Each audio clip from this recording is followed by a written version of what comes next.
Aga pro-impeachment rallies ang isasagawa sa araw ng Biyernes, January 31 ng magkakaibang grupo.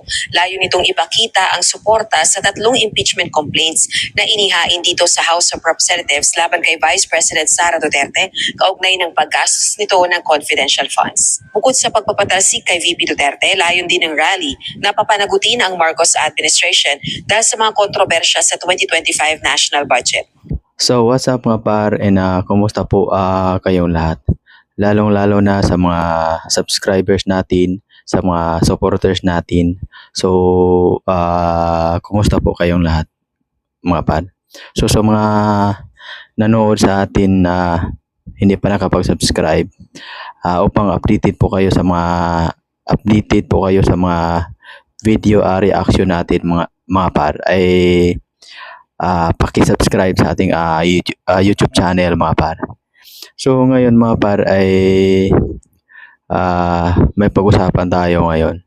Kasi ngayong January 31 mga par ay merong maganap na rally sa mga grupo, dalawang grupo mga par, na magra-rally daw sila kasi gusto talaga nilang mapa-impeach si BP Sara mga par. So may ipangalawa mga par, gusto rin ng ibang grupo na pananagutin sa administrasyon ni BBM mga par dahil po sa controversial na BICAM report mga par.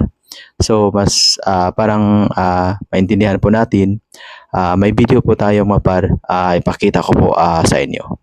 Ang layon ng dalawang rallies na ito.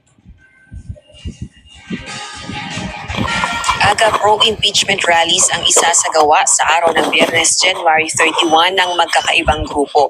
Layo nitong ipakita ang suporta sa tatlong impeachment complaints na inihain dito sa House of Representatives laban kay Vice President Sara Duterte kaugnay ng paggastos nito ng confidential funds.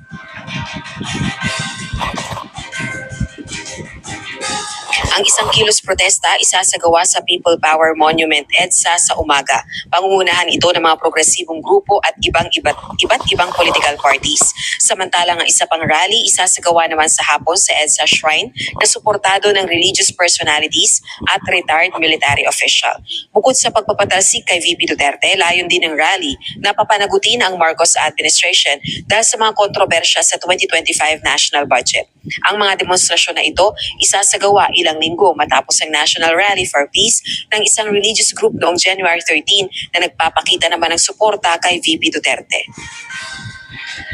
Agas ngayon dito sa House of Representatives wala pa ring inihahain yung sinasabing fourth impeachment complaint laban kay VP Duterte at hindi pa rin na itatransmit sa Office of the Speaker yung tatlong unang impeachment complaints na inihain laban kay VP Duterte at nananatili pa rin ito sa tanggapan ng House Secretary General.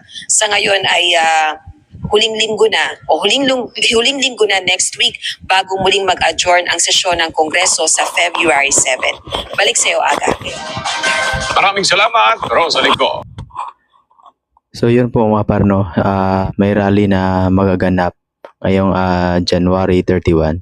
So abangan na lang natin mga par yung pangyayari sa January 31 kung mapa-impeach ba nila si BP Sara mga par.